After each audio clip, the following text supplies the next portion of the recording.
أشهد أن لا إله إلا الله وحده لا شريك له وأشهد أن محمدا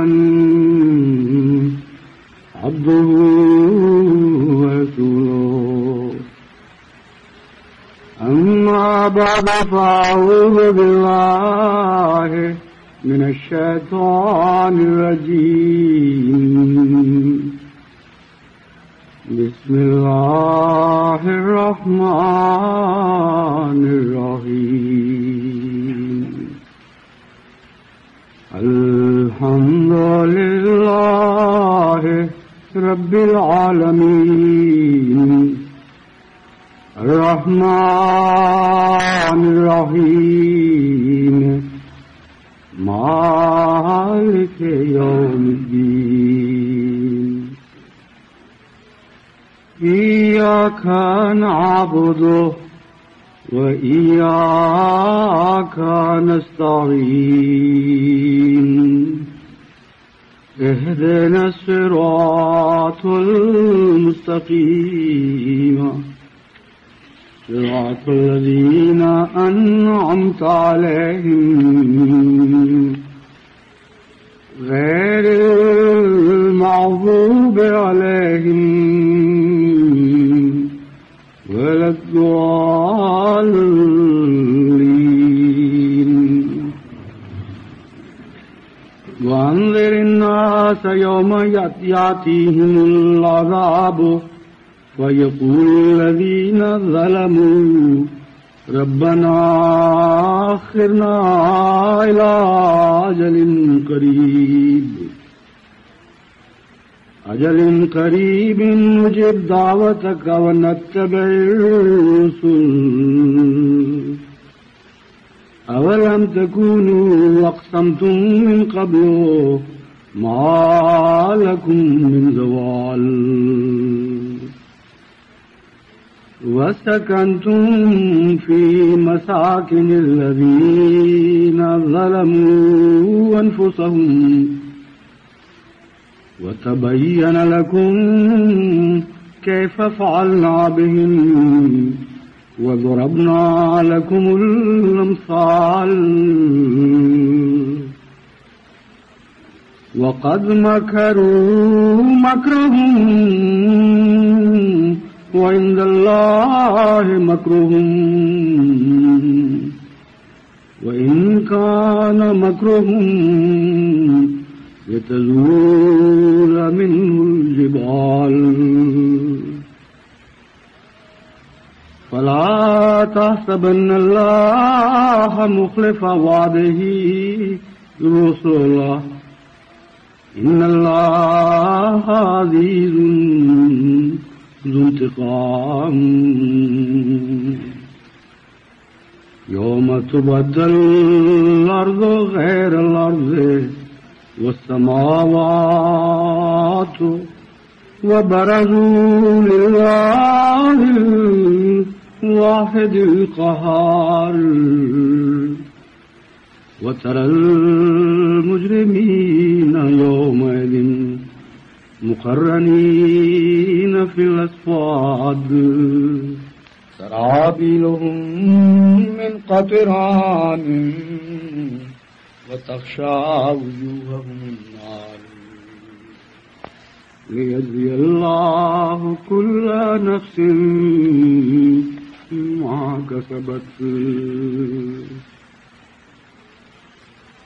ليجزي الله كل نفس ما كسبت إن الله سريع الحساب هذا بلاء للناس ولينذروا به وليعلموا أنما هو إله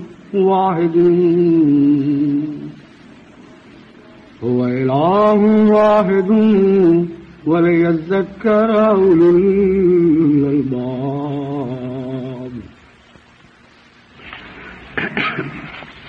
یہ آیات کریمہ جن کی میں نے تلاوت کی ہے سورہ ابراہیم کی آخری چند آیات ہیں 45 سے 53 تک۔ اس خطبے میں ان آیات کی تفسیر پیش کرنے کا تو موقع نہیں ہوگا، لیکن میں ترجمے پر کفایت کرتا ہوں۔ اللہ تعالیٰ فرماتا ہے کہ اے محمد صلی اللہ علیہ وسلم، کیونکہ آپ مخاطب ہیں، وہ نام یہاں نہیں لیا گیا، فرماتا ہے اے مخاطب تو لوگوں کو ڈرا اس دن کے عذاب سے، یا اس دن سے جس دن ایک عذاب آئے گا اور وہ لوگ جنہوں نے ظلم کیے ہیں وہ اپنے رب کے حضور یہ عرض کریں گے کہ اے ہمارے خدا، اس مدت کو کچھ عرصے کے لیے یا اس مقدر کو کچھ عرصے کے لیے ٹال دے۔ نجب دعوت کا، ہم اس صورت میں ضرور تیری دعوت کا جواب دیں گے اور رسل کی پیروی کریں گے۔ اولم تکونوا اقسمتم من قبل، کیا تم وہی لوگ نہیں ہو جو اس سے پہلے قسمیں کھایا کرتے تھے کہ تمہارے لیے کوئی زوال نہیں ہے۔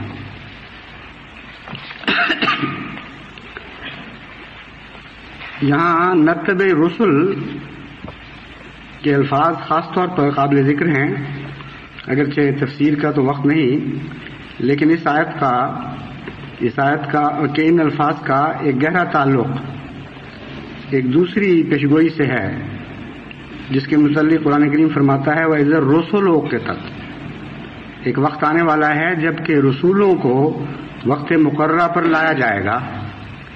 مفسرین یہ سمجھتے ہیں کہ یہ قیامت کے دن کی بات ہے، لیکن اس مکالمہ سے صاف معلوم ہو رہا ہے کہ اسی دنیا کی بات ہے اور مہلت مانگی جائے گی عذاب سے، اور یہ کہا جائے گا کہ اگر ہمیں مہلت ملے تو ہم استغفار کریں گے اور رسل کی پیروی کریں گے۔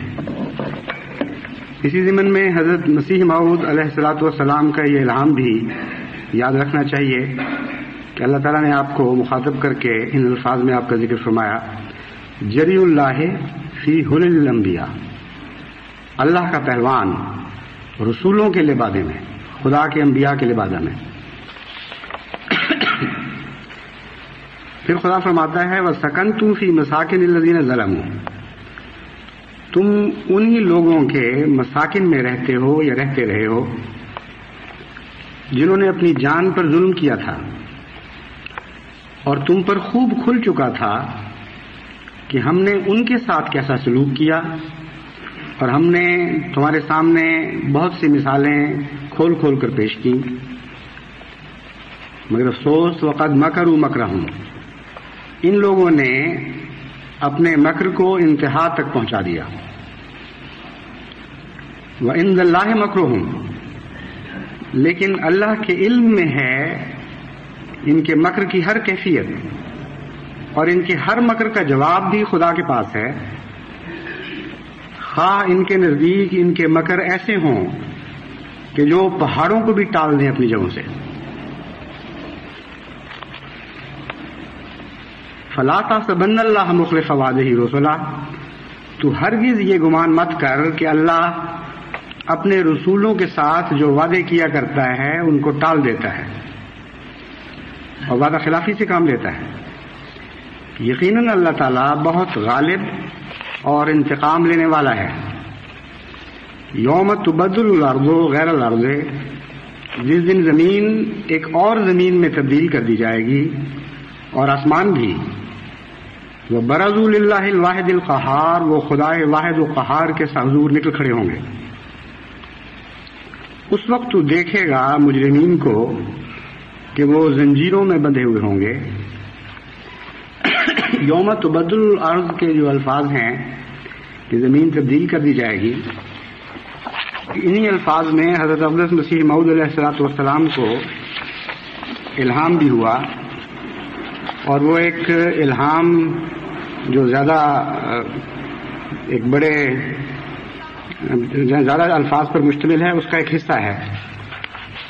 الہام کے الفاظ تھے یوم تبدل الارض غیر الارض، اور حضرت مسیح موعود علیہ الصلوۃ والسلام نے اس کا ترجمہ یہ فرمایا، جو تفسیری ترجمہ ہے، یعنی زمین کے باشندوں کے خیالات اور رائیں بدلائے جائیں گے۔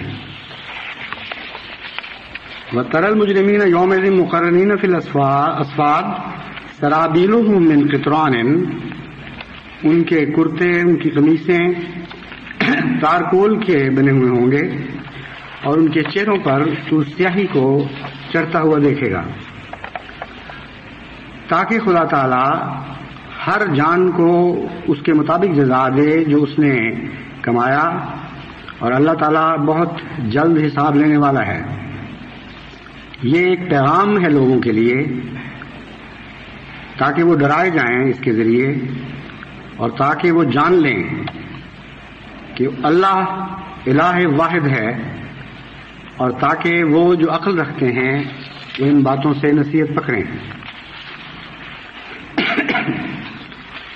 جیسا کہ میں نے بیان کیا ہے، تفصیلی طور پر ان آیات پر گفتگو کا تو وقت نہیں ہے، لیکن جو خطبہ آج دیا جائے گا اس کا ایک حصہ عملاً ان آیات کی تفسیر ہی ہے، اور اولو الالباب پر اس کا روشن ہونا کوئی مشکل نہیں۔ اہل بصیرت ان حصوں پر سے گزرتے ہوئے خود سمجھ جائیں گے کہ قرآن کریم کی ان آیات کا اس مضمون کے ساتھ گہرا تعلق ہے۔ اس سلسلہ خطبات میں میں یہ بیان کر رہا تھا کہ جماعت احمدیہ کو پاکستان کے قرطاس ابیض میں اسلام کی غدار جماعت کے طور پر بھی پیش کیا گیا ہے، اور مسلمان ممالک کی غدار جماعت کے طور پر بھی پیش کیا گیا ہے۔ تاریخ مسلمانان ہند کا جہاں تک تعلق ہے، اس کے دو حصے ہیں، ایک پاکستان کے قیام سے قبل اور پاکستان سے قیام کے بعد۔ تو پاکستان سے قیام کے قبل کے جو اہم واقعات ہیں ان میں سے چند میں نے نمونتاً گزشتہ خطبے میں پیش کیے تھے، اور چند کا آج کے لیے انتخاب کیا ہے۔ امر واقعہ یہ ہے کہ جب بھی بر صغیر پاک و ہند کے مسلمانوں پر کوئی بھی مصیبت ٹوٹی ہے یا کسی رنگ میں ان کی مذہبی دل آزاری ہوئی ہے، تو خدا تعالیٰ کے فضل کے ساتھ جماعت احمدیہ ان مشکلات کو دور کرنے میں اور اپنے مسلمان بھائیوں کی مدد کے لیے صف اول کی قربانیاں کرنے والے لوگوں میں شامل تھی، بلکہ بسا اوقات اس جد و جہد کا جو مختلف وقتوں میں شروع ہوتی رہی، صحرا کلیتاً جماعت احمدیہ کے سر پر تھا، اور وہی اس جہاد کے علم بردار رہے۔ گو دوسرے مسلمان شرفاء نے بھی شرکت کی اور بہت سا تعاون کیا جماعت احمدیہ کے ساتھ، لیکن عظیم تحریکات جو مسلمانوں کی خدمت کے لیے حقیقتاً گزشتہ دور میں بر صغیر پاک و ہند میں چلائی گئی ہیں، ان میں زیادہ تر رہنمائی کی توفیق اور زیادہ سے زیادہ خدمت کی توفیق اللہ تعالیٰ کے فضل و رحم کے ساتھ جماعت احمدیہ کو ملتی رہی۔ جن سالوں میں خصوصیت کے ساتھ مسلمانوں کی دل آزاری کی گئی ہے ہندوستان میں، ان میں سے 1927 کا سال ایک خاص قابل ذکر سال ہے۔ یہ وہ سال ہے جس میں بدنام اور نہایت ہی رسوائے عالم کتاب رنگیلا رسول لکھی گئی، اور اتنے خوفناک، اتنے کڑی حملے کیے گئے حضرت صلی اللہ علیہ وآلہ وسلم کی مقدس ذات پر کہ اس کے تصور سے بھی مسلمان کا خون کھولنے لگتا ہے۔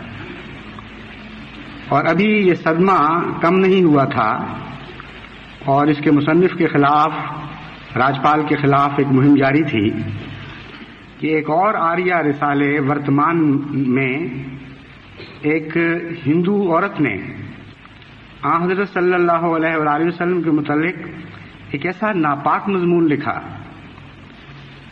کہ کوئی شریف النفس انسان اس کو پڑھ بھی نہیں سکتا.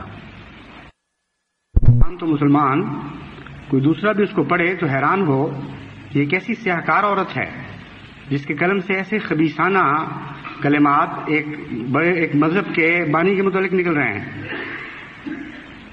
ایک عام مذہب کے بانی کے متعلق بھی کوئی شریف انسان اس قسم کے کلمات نہیں کہہ سکتا، مگر سید ولد آدم کے متعلق جو سب پاکوں سے بڑھ کر پاک تھے، جو سب سیدوں سے بڑھ کر سید، سب سرداروں سے بڑھ کر سردار تھے، جن کی خاطر کائنات کو پیدا کیا گیا، ان کے متعلق وہ جو خود پاک ہی نہیں بلکہ دوسروں کو پاک بنانے والے تھے، جو خود ذکی نہیں بلکہ دوسروں کے مزکی تھے، جن کی برکت سے، جن کے فیض سے انبیاء پاک بنائے گئے، ان کے متعلق ایسے ناپاک حملے تھے کہ قلم میں یارہ نہیں کہ ان حملوں کا ذکر بھی کر سکے.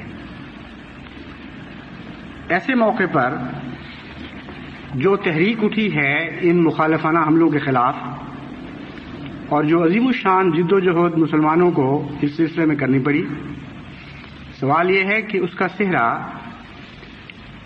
کانگریسی علماء کے سر پر تھا یا مودودی علماء کے سر پر تھا یا جماعت احمدیہ کو اللہ تعالیٰ نے توفیق عطا فرمائی کہ وہ اس عظیم جد و جہد میں غیر معمولی حصہ ہی نہ لیں بلکہ اس کی سیادت کی توفیق پائیں. مضمون چونکہ لمبا ہو جائے گا اس لیے میں نے مختصراً، لمبا ہونے کا خطرہ تھا اس لیے مختصراً ایک ہندوستان کے اخبار کا اقتباس آپ کے سامنے پیش کرنے کے لیے چنا ہے جو مسلمان اخبار ہے، اور اسی طرح دو ہندو اخبارات کے اقتباسات بھی میں آپ کے سامنے رکھتا ہوں. اس سے بات خوب کھل جائے گی کہ عالم اسلام کے ان دردناک لمحات میں سب سے زیادہ درد کس جماعت کو تھا اور کس جماعت کے رہنما نے غیر معمولی شدت کے ساتھ جوابی حملے کیے. اخبار مشرق گورکھپور 23 ستمبر 1927 لکھتا ہے، جناب امام جماعت احمدیہ کے احسانات تمام مسلمانوں پر ہیں. یہ آج کے دور کے احسان فراموش اگر ان کو بھول جائیں تو یہ ان کی مرضی ہے، لیکن اخبار گورکھپور لکھتا ہے کہ مسلمانوں پر تو بہرحال احسان ہے. جو دائرہ مسلمانی سے نکلنا چاہتا ہے اس کی مرضی سے نکل جائے، لیکن قیامت تک ان احسانات کا ذکر مسلمانوں پر احسانات کے طور پر چلتا رہے گا. آپ ہی کی تحریک سے ورتمان پر مقدمہ چلایا گیا، آپ ہی کی جماعت نے رنگیلا رسول کے معاملے کو آگے بڑھایا، سرفروشی کی اور جیل خانے جانے سے خوف نہیں کھایا. آپ ہی کے پمفلٹ نے جناب گورنر صاحب بہادر کو انصاف و عدل کی طرف مائل کیا. آپ کا پمفلٹ ضبط کر لیا گیا مگر اس کے اثرات کو زائل نہیں ہونے دیا اور لکھ دیا کہ اس پوسٹر کی ضبطی محض اس لیے ہے کہ اشتعال نہ بڑھے، اور اس کا تدارک نہایت ہی عادلانہ فیصلے سے کر دیا. اور اس وقت ہندوستان میں جتنے فرقے مسلمانوں میں ہیں سب کسی نہ کسی وجہ سے انگریزوں یا ہندوؤں یا دوسری قوموں سے مروب ہو رہے ہیں. یہ کل کی باتیں ہیں آپ کے آزاد اخبارات کی، ان شرفاء کی جن کو انصاف کا کچھ پاس تھا، جو تاریخ کو مسخ کرنے کے قائل نہیں تھے، جو حق بات کو حق کہنے کی جرت رکھا کرتے تھے. وہ یہ کہہ رہے تھے کہ جتنے فرقے مسلمانوں میں ہیں سب کسی نہ کسی وجہ سے انگریزوں یا ہندوؤں یا دوسری قوموں سے مروب ہو رہے ہیں. صرف ایک احمدی جماعت ہے جو قرون اولیٰ کے مسلمانوں کی طرح کسی فرد یا جمعیت سے مروب نہیں ہے اور خاص اسلامی کام سر انجام دے رہی ہے.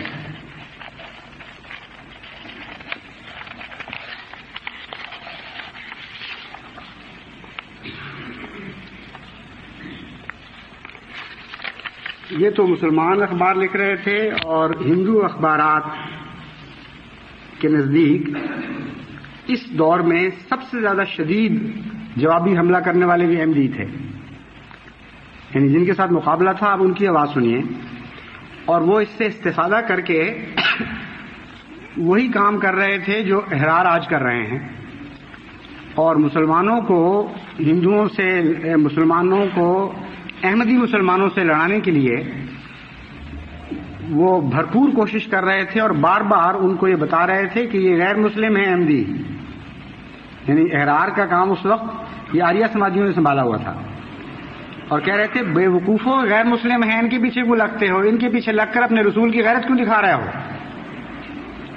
یہ جانیں قربان کرتے ہیں تو مٹنے دو ان کو، تمہارا کیا تعلق اس رسول سے نعوذ باللہ من ذالک جس کی خاطر یہ اپنے سر دھڑ کی بازی لگائے ہوئے ہیں۔ چنانچہ وہ اخبار کے الفاظ سنیے،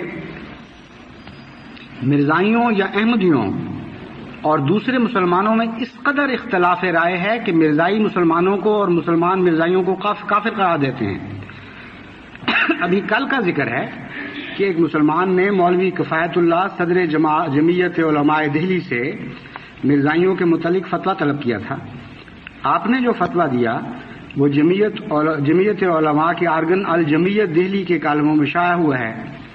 اس میں مولانا کفایت اللہ نے مرزائیوں کو کافر قرار دیتے ہوئے ان کے ساتھ زیادہ میل جول بڑھانے کو برا قرار دیا ہے۔ یہ حضرت اقدس محمد مصطفیٰ صلی اللہ علیہ وآلہ وسلم کی گستاخی کرنے والے مسلمانوں کو انگیخت کر رہے ہیں احمدیوں کے خلاف، اور یہ پیغام دے رہے ہیں کہ ہم تم تو بھائی بھائی ہیں، ان ظالموں کے پیچھے پڑو جو حضرت محمد رسول کریم صلی اللہ علیہ وسلم کی غیرت رکھتے ہیں۔ ایک آواز آج اٹھ رہی ہے کہ ہم تم بھائی بھائی ہیں، ایک آواز کل بھی اٹھی تھی کہ ہم تم بھائی بھائی ہیں۔ آج بعض مسلمان نادانوں کی طرف سے آواز اٹھی ہے، کل آریہ صاحب ہوش لوگوں کی طرف سے آواز اٹھی تھی اور فتنہ پھیلانے کے لیے استعمال کی گئی تھی۔ کہتے ہیں کہ مولانا کفایت اللہ کا فتویٰ ہے، ہم تمہیں بتا رہے ہیں، تمہیں علم نہیں۔ میل جول بھی منع ہے، مگر مرزائیوں کی چالاکی، ہوشیاری اور خوش قسمتی ملاحظہ ہو۔ جو مسلمان ان کو کافر قرار دیتے ہیں ان کے ہی لیڈر مرزائی بنے ہوئے ہیں۔ اس وقت لاہور کے بدنام اخبار مسلم آؤٹ لک کے ایڈیٹر اور پرنٹر اور پبلشر کے قید ہونے پر تمام ہندوستان کے مسلمان ایک غیر معمولی مگر فرضی جوش کا اظہار کر رہے ہیں اور مسلم آؤٹ لک کی پیروی کے لیے بے قرار ہوئے پھرتے ہیں۔ اخبار مسلم آؤٹ لک کے متعلق ہمیں یہ معلوم کر کے از حد حیرت ہوئی ہے کہ اس کے ایڈیٹر مسٹر دلاور شاہ بخاری احمدی تھے، جنہوں نے جوابی حملہ کیا تھا ورتمان کے مضمون کا، اور جب ہائی کورٹ کا نوٹس ان کے نام آیا تو مرزا قادیانی کے پاس گئے تاکہ اپنے ڈیفینس یا طرز عمل کے متعلق اس کی رائے لیں۔ مرزا نے انہیں مشورہ دیا کہ معافی مانگنے کی بجائے قید ہو جانا بہتر ہے۔ محمد مصطفیٰ صلی اللہ علیہ وآلہ وسلم کی غیرت کی خاطر اگر تم قید ہوتے ہو تو کوئی پرواہ نہیں ہے۔ چنانچہ واقعتاً یہی ہوا اور انہیں قید بمشقت کی سزا دی گئی اور انہوں نے بڑی خوشی سے قبول کیا اس کو۔ کہتے ہیں مرزا قادیانی کے پاس گئے، انہوں نے یہ مشورہ دیا غرضی کے ہر پہلو سے یہ ایک احمدی تحریک ہے۔ کہاں ہیں آج کے مورخ پاکستان جو ساری اسلامی تاریخ کا حلیہ بگاڑنے کے اوپر کے درپے ہیں، اور تاریخ پاکستان تو پیشانی نہیں جا رہی ان کے ہاتھوں سے لکھی ہوئی۔ وہ تحریک جو آن حضرت صلی اللہ علیہ وآلہ وسلم کی غیرت اور محبت اور عشق میں اٹھی تھی، جن لوگوں کے ساتھ مقابلہ تھا، جن پر چوٹیں پڑ رہی تھی، وہ یہ کہہ رہے تھے غرضی کے ہر پہلو سے یہ ایک احمدی تحریک ہے۔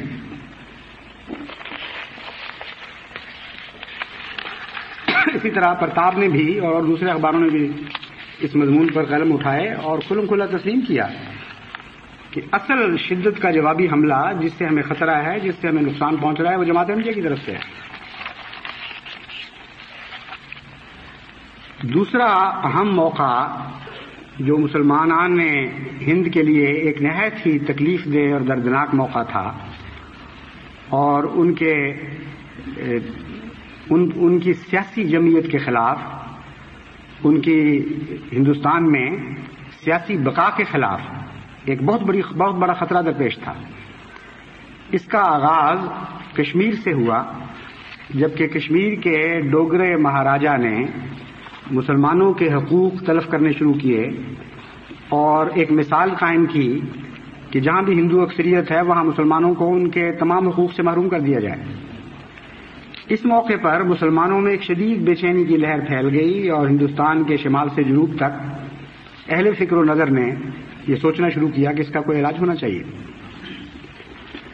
چنانچہ بڑے بڑے مفکرین، اس زمانے کے بڑے بڑے سیاسی رہنماؤں کی نظریں قادیان کی طرف اٹھنے لگیں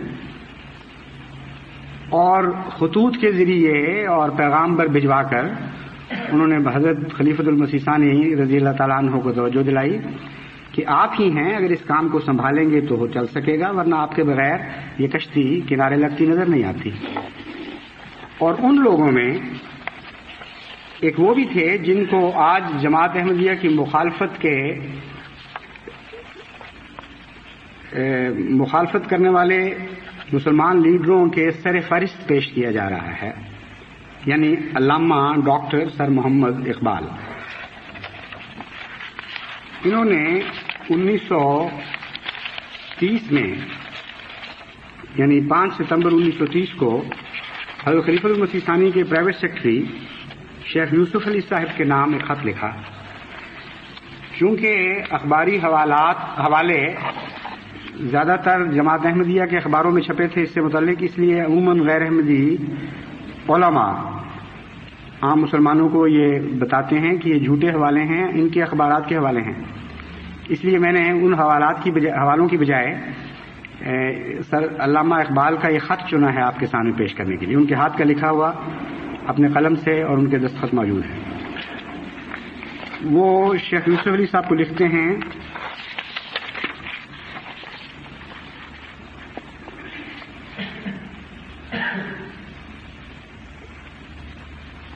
چونکہ آپ کی جماعت منظم ہے اور نیز بہت سے مستعد آدمی اس جماعت میں موجود ہیں، اس واسطے آپ بہت مفید کام مسلمانوں کے لیے انجام دے سکیں گے۔ باقی رہا بورڈ کا معاملہ، سو یہ خیال بھی نہایت عمدہ ہے، میں اس کی ممبری کے لیے حاضر ہوں۔ صدارت کے لیے کوئی زیادہ مستعد اور مجھ سے کم عمر کا آدمی ہو تو زیادہ موزوں ہوگا، لیکن اگر اس بورڈ کا مقصد حکام کے پاس وفود لے جانا ہو تو ہمیں اس سے معاف فرمایا جائے۔ وفد بے نتیجہ ثابت ہوتے ہیں، اس کے علاوہ مجھ میں اس قدر چستی اور مستعدی بھی باقی نہیں رہی۔ بہرحال اگر آپ ممبروں میں میرا نام درج کریں تو اس سے پہلے باقی ممبروں کی فہرست ارسال فرمائیں۔ اس خط کے اور بعض دوسرے خطوط کے نتیجے میں جو مسلمان علماء اور سیاسی رہنماؤں کی طرف سے حضرت خلیفۃ المسیح کی خدمت میں لکھے گئے، آپ نے ایک کانفرنس بلانے کی تجویز کی اور شملہ میں سر ذوالفقار علی کی کوٹھی پر، نواب سر ذوالفقار علی کی کوٹھی پر اس کانگریس کا سن 1931 میں انعقاد ہوا۔ اس کانگریس میں اس اجتماع میں اس کانفرنس میں جو بڑے بڑے رہنما شامل ہوئے ہیں ان کے چند نام میں آپ کو پڑھ کے سناتا ہوں۔ شمس العلماء خواجہ حسن نظامی، سر میاں فضل حسین، سر محمد اقبال، سر ذوالفقار علی خان، نواب صاحب افکنج پورا، خان شیخ رحیم بخش صاحب، سید محسن شاہ صاحب ایڈوکیٹ، مولوی محمد اسماعیل صاحب غزنوی امرتسر، مولوی نور الحق صاحب مالک مسلم آؤٹ لک، سید حبیب صاحب ایڈیٹر سیاست وغیرہ ہوں، اور دیوبند کے ایک فارغ شدہ پروفیسر جو مولوی میرٹھ شاہ صاحب، یہ کشمیر کی نمائندگی میں، اور اللہ رکھا صاحب ساغر جموں کے نمائندہ کی حیثیت سے اس میں شامل ہوئے۔ اور اس کانفرنس کے آخر پر علامہ سر محمد اقبال نے حضرت خلیفۃ المسیح ثانی کا نام پیش کیا اور کہا کہ میں یہ تجویز کرتا ہوں کہ اگر اس کشمیر موومنٹ کو کامیاب بنانے کے ارادے ہیں تو جماعت احمدیہ کے امام مرزا بشیر الدین محمود کے سوا اور کوئی حل نہیں۔ یہ آواز اٹھتے ہی ہر طرف سے تائیدی آوازیں بلند ہونے لگیں اور بالاتفاق حضرت خلیفۃ المسیح ثانی ایدہ اللہ بنصرہ العزیز کو اس کانفرنس کا صدر منتخب کر لیا گیا۔ ڈاکٹر علامہ اقبال نے فرمایا، حضرت صاحب جب تک آپ اس کام کو اپنے صدر کی حیثیت سے نہ لیں گے، اپنے ہاتھ میں غالب مراد ہے، یہ کام نہیں ہوگا۔ یہ تو ایک لمبی داستان ہے کہ جماعت احمدیہ نے کتنی عظیم الشان قربانیاں دی ہیں مسلمانان ہند کے مفادات کے تحفظ کے لیے، اور کشمیر میں ہر طرف ہر گل بوٹے میں اس کی یادیں بکھری پڑی ہیں۔ اپنے خرچ پر بڑے بڑے عالم کیا اور جاہل کیا، امیر کیا اور غریب کیا، وہاں جاتے تھے، وہاں بے انتہا مسلمانوں کی خدمت کرتے تھے، کوئی ان پر بوجھ نہیں بنتے تھے، لٹریچر تقسیم کرتے تھے، اور اس وقت کے کشمیر کے راجا کے مظالم کا شکار ہوتے تھے، قیدوں میں جاتے تھے، پھر وکلاء کے قافلے جاتے تھے وقف کر کے جو ان کی خاطر مقدمے لڑتے تھے، دوسرے مسلمان بھائیوں کو جو ان کو سزائیں ملتی تھیں ان کی خاطر مقدمے لڑتے تھے۔ ایک بہت بڑی داستان ہے، سینکڑوں صفحات کی کتابیں اس مضمون پر لکھی گئی ہیں، اور یہ ناممکن ہے کہ تحریک کشمیر کا ذکر ہو اور جماعت احمدیہ کی عظیم الشان خدمات کے بغیر وہ تاریخ کہلا سکے۔ اس وقت کے بعض مسلمان اخبارات اور رسائل کے 2-3 اقتباس میں یاد دہانی کے طور پر آپ کے سامنے پیش کرتا ہوں۔ اخبار ریاست کے مدیر شہیر مولانا سید حبیب صاحب اپنی کتاب تحریک قادیان میں لکھتے ہیں، یہ رسالہ نہیں بلکہ کتاب تحریک قادیان کا اقتباس ہے، مظلومین کشمیر کی امداد کے لیے صرف 2 جماعتیں پیدا ہوئیں۔ یعنی سید حبیب کی اس کتاب کے نام سے ہی پتہ چلتا ہے کہ ایک مخالفانہ کتاب ہے، لیکن اس زمانے میں مخالفوں میں بھی کچھ نہ کچھ خدا کا خوف پایا جاتا تھا، اور بسا اوقات حق کو تسلیم کرنے پر مجبور ہو جایا کرتے تھے۔ یہ وضاحت کر رہے ہیں کہ آخر یہ کیوں جماعت احمدیہ کے ساتھ شامل ہوئے اور اس تحریک میں حصہ لیا جس کی سربراہی حضرت مرزا بشیر الدین محمود احمد کر رہے تھے۔ تو کہتے ہیں کہ مظلومین کشمیر کی امداد کے لیے صرف 2 جماعتیں پیدا ہوئیں، ایک کشمیر کمیٹی، دوسری احرار، تیسری جماعت نہ کسی نے بنائی نہ بن سکی۔ احرار پر مجھے اعتبار نہ تھا، اور اب دنیا تسلیم کرتی ہے کہ کشمیر کے یتامى، مظلومین اور بیواؤں کے نام سے روپیہ وصول کر کے احرار شیر مادر کی طرح ہضم کر گئے۔ یہ وہی احرار ہیں جو آج پاکستان پر مسلط کیے جا رہے ہیں۔ ان میں سے ایک لیڈر بھی ایسا نہیں جو بالواسطہ یا بلا واسطہ اس جرم کا مرتکب نہ ہوا ہو۔ کشمیر کمیٹی نے انہیں دعوت اتحاد عمل دی، مگر اس شرط پر کہ کثرت رائے سے کام ہو اور حساب باقاعدہ رکھا جائے۔ انہوں نے دونوں اصولوں کو ماننے سے انکار کر دیا، لہذا میرے لیے سوائے عظیم چارہ نہ تھا کہ میں کشمیر کمیٹی کا ساتھ دیتا، اور میں ببانگ دوحل کہتا ہوں کہ مرزا بشیر الدین محمود احمد صاحب صدر کشمیر کمیٹی نے تندہی، محنت، ہمت، جاں فشانی اور بڑے جوش سے کام کیا اور اپنا روپیہ بھی خرچ کیا، اور اس کی وجہ سے میں ان کی عزت کرتا ہوں۔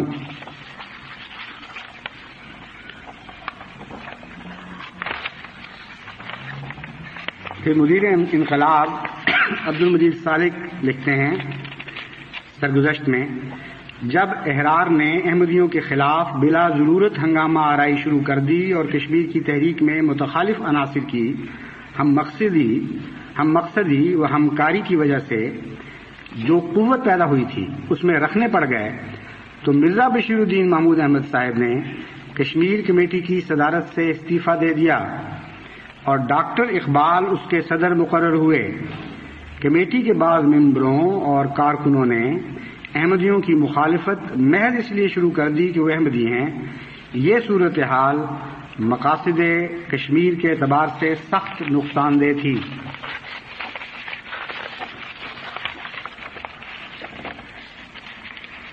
اور اس وقت ہندو پریس کیا لکھ رہا تھا، ان کو مسلمانوں کی کس جماعت سے خطرہ نظر آ رہا تھا، ان کے نزدیک کون تھا جو مسلمانوں نے کشمیر کے لیے بے قرار ہو کر میدان عمل میں کود پڑا تھا۔ ملاپ اخبار لکھتا ہے 1 اکتوبر 1931 صفحہ 5 پر، مرزا قادیانی نے آل انڈیا کشمیر کمیٹی اس غرض سے قائم کی ہے کہ تاکہ کشمیر کی موجودہ حکومت کا خاتمہ کر دیا جائے، اور اس غرض کے لیے انہوں نے کشمیر کے گاؤں گاؤں میں پروپیگنڈا کیا، انہیں روپیہ بھیجا، ان کے لیے وکیل بھیجے، شورش پیدا کرنے والے وائز بھیجے، شملے میں اعلیٰ افسروں کے ساتھ ساز باز کرتا رہا۔ کس کے خلاف؟ پاکستان کے سربراہوں سے میں پوچھتا ہوں کہ جن کو تم مسلمانوں کے خلاف ساز باز کرنے والا قرار دے رہے ہو، کچھ حیا کرو، کچھ خدا کا خوف کرو۔ غیر یہ الزام لگاتے ہیں اور ہمیشہ لگاتے رہے کہ مسلمانوں کے حق میں ساز باز کرنے والی جماعت ہے۔ اگر اذن ہے تو اذن و خیر لکم، اگر کان ہیں تو بھلائی کے کان ہیں، نہ کہ بدی کے کان ہیں۔ ملاپ 30 ستمبر 1931 پھر لکھتا ہے، کشمیر میں قادیانی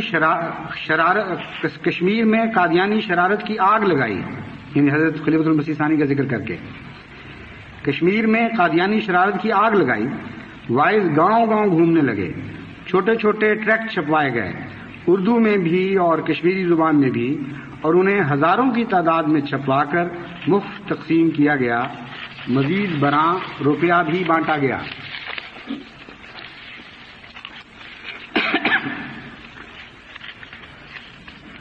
برصغیر کی تاریخ میں سب سے اہم دور جو مسلمانوں کی تقدیر بنانے والا دور کہلا سکتا ہے، جس میں بقا کی جدوجہد بڑی شدت کے ساتھ اور بقا کی جنگ بڑی شدت کے ساتھ لڑی جا رہی تھی، وہ قیام پاکستان سے قبل کی تاریخ کا دور ہے۔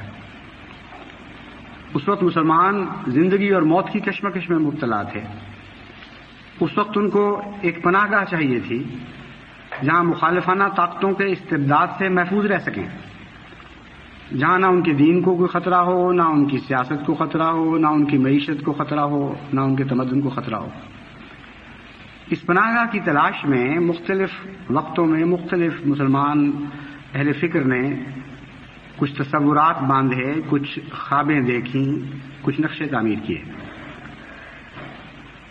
اور پاکستان کا نقشہ رفتہ رفتہ یوں ابھرنے لگا وہ ساری ملت اسلامیہ کی آواز تھی۔ اس انتہائی اہم دور میں جماعت احمدیہ کا کردار کیا تھا، جن کے متعلق آج یہ کہا جا رہا ہے کہ مسلمان ممالک ان کے لیے مہلک ثابت ہوتے ہیں، اس لیے یہ برداشت نہیں کر سکتے کہ کوئی مسلمان ملک قائم رہ جائے، کجا یہ کہ کوئی مسلمان ملک بنانے میں ساتھ دیں۔ اس وقت یہ جماعت کیا کر رہی تھی، اور وہ جماعتیں جو آج پاکستان پر مسلط کی جا رہی ہیں ان کا کردار کیا تھا، اس سلسلے میں چند اقتباس میں غیر احمدی اخباروں میں سے نکال کر پیش کر رہا ہوں، تاکہ آج جو تاریخ کا حلیہ بگاڑا جا رہا ہے مسلمانان پاکستان اور مسلمانان عالم دیکھیں تو صحیح کہ اصل ظالم کون تھا، اور اصل جماعت مسلمانوں کے ساتھ سچی ہمدردی رکھنے والا، پیار رکھنے والا، ان کی خاطر جان و مال قربان کرنے والا کون تھا۔ سید رئیس جعفری اپنی کتاب حیات محمد علی جناح 1946 میں زیر عنوان اصحاب قادیان اور پاکستان لکھتے ہیں، اب ایک دوسرے بڑے فرقہ اصحاب قادیان کا مسلک اور رویہ پاکستان کے بارے میں پیش کیا جاتا ہے۔ اصحاب قادیان کی دونوں جماعتیں مسلم لیگ کی مرکزیت، پاکستان کی افادیت اور مسٹر جناح کی سیاسی قیادت کی معترف اور مداح ہیں۔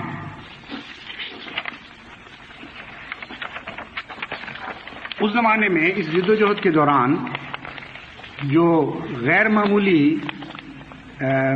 مصائب کا سامنا مسلمانوں کو کرنا پڑا، اس کی تاریخ تو اتنی دردناک ہے، اور اس کثرت کے ساتھ مسلمانوں کے خون سے ہولی کھیلی گئی ہے مشرقی پنجاب کے علاقے میں، کہ اس ساری تاریخ کا احاطہ کرنا تو ممکن نہیں، نہ ہی دل گوارا کرے گا ان دردناک داستانوں سے دوبارہ گزرنے کو۔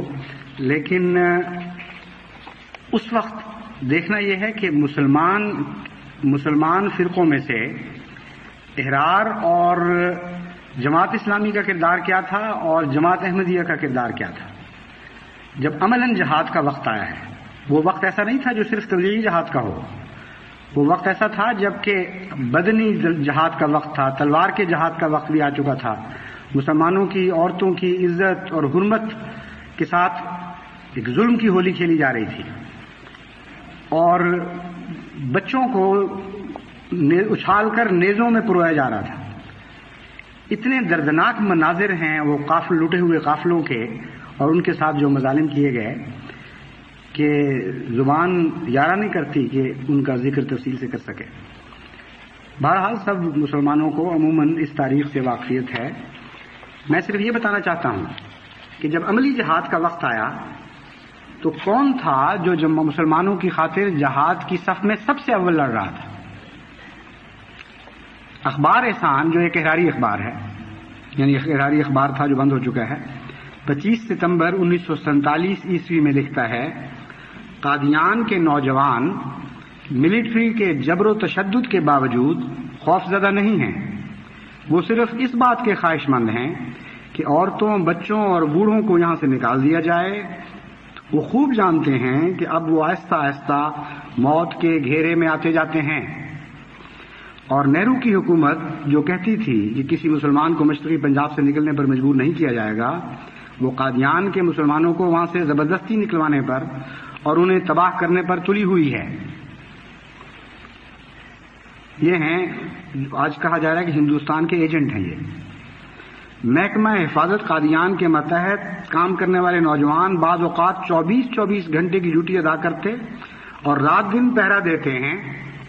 میں خود بھی خدا کے فضل سے اس میں شامل تھا، مجھے یاد ہے بعض وقت 48 گھنٹے نیند نہیں آتی تھی، نیند آ نہیں سکتی تھی، حالات ایسے تھے، پھر خدام تھوڑے تھے، کام بہت زیادہ تھا، اور چند لمحے بھی بعض دفعہ نیند کے مل جاتے تھے تو ہم لگتا تھا گناہ کر رہے ہیں، سوئے کیوں؟ یعنی یہ اس وقت احساسات تھے احمدی نوجوانوں کے، اور صرف قادیان میں نہیں، قادیان کے ارد گرد جتنے مسلمان دیہات تھے ان کو بچانے کے لیے، ان کی خاطر لڑنے کے لیے قادیان سے مجاہد جایا کرتے تھے۔ یہ اس زمانے کا ذکر ہے، چنانچہ یہ لکھتے ہیں کہ 24 گھنٹے کی ڈیوٹی ادا کرتے اور رات دن پہرا دیتے ہیں، وہ نیند اور بے آرامی کی وجہ سے ان کی صحت کمزور ہو چکی ہے، مگر وہ موت کے ڈر سے بھاگنے کی بجائے موت سے مقابلہ کرنے پر آمادہ ہیں۔ وہاں کوئی ملٹری مسلمان نہیں ہے، ہندو ملٹری اور سکھ پولیس انہیں ڈراتی دھمکاتی ہے، ہندو کیپٹن بھرا ہوا پستول ہاتھ میں پکڑے دہشت پھیلانے کے لیے ادھر ادھر پھرتا رہتا ہے۔ اور یہی احسان 2 اکتوبر 1947 کو لکھتا ہے، لمبی چوڑی باتیں لکھنے کا وقت نہیں، اس وقت آگے کچھ حصہ چھوڑ دیا گیا ہے، اس وقت ہم کم و بیش، یعنی اس اخبار میں ایک غیر احمدی مسلمان پناہ گیر کا خط چھپا ہے جو قادیان میں پناہ لیے ہوئے تھا ان دنوں میں، وہ یہ لکھ رہا ہے، اس وقت ہم کم و بیش 50,000 افراد قادیان میں پناہ لیے بیٹھے ہیں، ہمیں احمدیوں کی طرف سے زندہ رہنے کے لیے کھانا مل رہا ہے، بعض کو مکان بھی مل چکے ہیں، مگر اس قصبہ میں اتنی گنجائش کہاں، ہزاروں آسمان کی چھت کے نیچے زمینی فرش پر پڑے ہیں جنہیں دھوپ بھی کھانا پڑتی ہے اور بارش میں بھی بھیگنا پڑتا ہے۔ پھر ایک کتاب حکومت پاکستان کی طرف سے کاروان سخت جان کے نام پر شائع ہوئی، ناشر ادارہ رابطہ قرآنی دفاتر محاسبات دفاع پاکستان راولپنڈی، مارچ 1951 کو یہ کتاب شائع ہوئی، اور اس نے جو اس غدر کی تاریخ، یعنی جب تقسیم ہو رہی تھی اس کی تاریخ کا ذکر کیا ہے، اس میں سے ایک اقتباس صرف میں آپ کے سامنے رکھتا ہوں۔ قادیان کا ذکر کرتے ہوئے حکومت پاکستان کے محکمہ دفاع کی طرف سے شائع شدہ یہ کتاب لکھتی ہے، یہ مقام علاوہ اپنی صنعتی اور تجارتی شہرت کے جماعت احمدیہ کا مرکز ہونے کی وجہ سے مشہور ہے، اس کے گرد و نواح میں تمام تر سکھوں کی آبادی ہے، چنانچہ فسادات کے ایام میں 20 میل دور کے مسلمان بھی قادیان شریف میں پناہ لینے کے لیے آ گئے۔ یہ کل تک قادیان شریف تھا، آج ربوہ بھی دنیا کا ناپاک ترین شہر تم بنا رہے ہو، جو نعوذ باللہ جس طرح یہودیت کا اسرائیل ہے اس تم کہتے ہو یہ بھی ایک مرزائیل ہے، نعوذ باللہ من ذالک۔ اور کل تمہاری زبانوں سے حق جاری ہوا تھا کہ قادیان نہ کہو، یہ قادیان شریف ہے، یا خدا کے پیارے بستے ہیں، خدا کے پیاروں نے یہ بستی آباد کی ہے اور اسلام کے فدائی اس بستی میں آباد ہیں. جب تک یہ یادیں اس بستی سے وابستہ رہیں گی، ہمیشہ شرفا اس کو قادیان شریفی کے نام سے یاد کرتے رہیں گے. اس وقت کی حکومت پاکستان کی شرافت کی بھی داد دینی پڑتی ہے. کوئی پرواہ نہیں کی حق کا اظہار کرتے ہوئے، اور کوئی پرواہ نہیں کی انحرامی مولویوں کی. قادیان شریف میں پناہ لینے کے لیے آ گئے. یہ تعداد بڑھتے بڑھتے 75,000 نفوس تک پہنچ گئی، اور مسلسل مجھے یاد ہے ان پناہ گزینوں کو کھانا دیا جاتا رہا. حضرت مسلم موعود نے بڑی حکمت عملی کے ساتھ حالات کو جانچ کر ایک جلسہ سلانے کی بجائے اس سے بہت زیادہ گندم اکٹھی کی ہوئی تھی، اور خطرناک وقت نظر آ رہے تھے آنکھوں کے سامنے. چنانچہ خدا تعالیٰ کے فضل سے ایک بھی مسلمان کو وہاں فاقہ نہیں مرنے دیا گیا. کپڑے تقسیم کیے گئے، جو کچھ تھا، جہیزوں کے کپڑے، یہاں تک خلیفہ مسیح ثالث رضی اللہ تعالیٰ عنہ رحمۃ اللہ علیہ نے اس کا آغاز کیا خود اپنی بیگم کے قیمتی کپڑے تقسیم کر کے. اور وہ چونکہ نواب ملیر کوٹلہ کے خاندان سے تعلق رکھتی تھی، اس لیے بعض ان میں کپڑے اتنے قیمتی اور پرانے خاندانی چلے آ رہے تھے کہ خود بھی وہ نہیں پہنا کرتی تھی. ان کو وہ سمجھتی تھی کہ یہ خراب ہو جائیں گے، اور آپ نے سب کے سامنے سب سے پہلے اپنے گھر سے وہ بس کھولنے شروع کیے. اور دیکھتے دیکھتے ان غربا کو جن کے خواب و خیال میں بھی ایسے کپڑے نہیں آ سکتے تھے ان کو تقسیم کیے، اور سارے غیر احمدی مسلمان تھے. اور پھر تو ہر گھر کے، ہر کمرے کے، ہر باکس کے منہ کھل گئے. کلیتاً سب کچھ جو کچھ تھا وہ اپنے غیر احمدی مسلمان مصیبت زدہ بھائیوں میں تقسیم کر دیا گیا. میں جب آخر پہ قادیان سے نکلا ہوں تو میرے پاس ایک خاکی تھیلا تھا، اس میں صرف ایک جوڑا تھا. یہ نہیں تھا کہ لا نہیں سکتے تھے، وہ تھا ہی نہیں، باقی سب کچھ تھا جو جا چکا تھا. سارے ہمارے گھر خالی پڑے ہوئے تھے. کہتے ہیں کہ سفاک سکھوں نے ان پناہ گزینوں کو، ظالم اور سفاک سکھوں نے بالکل مفلس اور خلاش کر دیا تھا. لہذا قادیان کے باشندگان نے ان بیچاروں کی کفالت کا بیڑا اٹھایا. ظاہر ہے اتنی بڑی جمعیت کے لیے خوراک اور رہائش کا بار اٹھانا کوئی معمولی کام نہیں ہے، اور خصوصاً ایسے ایام میں جبکہ ضروریات زندگی کی اتنی گرانی ہو. چنانچہ یہ ناخواندہ مہمان قادیان کی کفالت میں اس وقت تک رہے جب تک حکومت نے عمداً ان کو ایسا کرنے سے روک نہ دیا. زمیندار اخبار لکھتا ہے، ضلع گرداسپور میں یوں تو متعدد مقامات پر مسلمان معصور ہیں، مگر 3 کیمپ بہت بڑے ہیں. بٹالہ کے پناہ گزینوں کی حالت بہت ہی خراب ہے، جس کو کل تک وہ بٹالہ شریف کہا کرتے تھے. جب عملاً امتحان کا وقت آیا تو منہ سے شریف نہیں نکلا پھر لفظ، اس لیے کہ وہاں مسلمانوں کا پرسان حال ہی کوئی نہیں تھا اس جگہ میں. کہتے ہیں بٹالہ کے پناہ گزینوں کی حالت بہت ہی خراب ہے. نہ سر چھپانے کے لیے کوئی پناہ گاہ ہے، نہ کھانے کے لیے کوئی چیز ہے. ہندو فوجیوں نے قیامت برپا کر رکھی ہے. زیورات اور سامان پر ڈاکے ڈالے ہی جاتے تھے، اب تو خواتین کی عصمت اور عزت پر بھی ہاتھ ڈالا جا رہا ہے. دوسرا کیمپ سری گوبند پورہ میں ہے، وہاں کی صورتحال بھی بٹالہ سے کم خوفناک نہیں.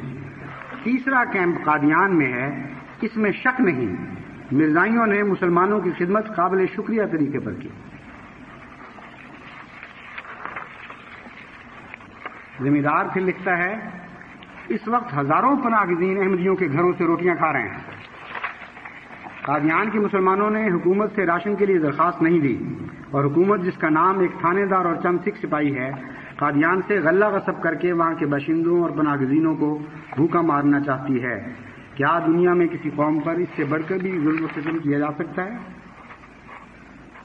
ہاں، میں یہ کہتا ہوں کہ اس سے بڑھ کر ظلم و ستم کیا جا سکتا ہے. غیروں کے ہاتھوں ظلم خواہ کتنا بڑا ہی ہو، اس کا اتنا دکھ نہیں پہنچا کرتا جتنا اپنوں کے ہاتھوں دکھ پہنچے.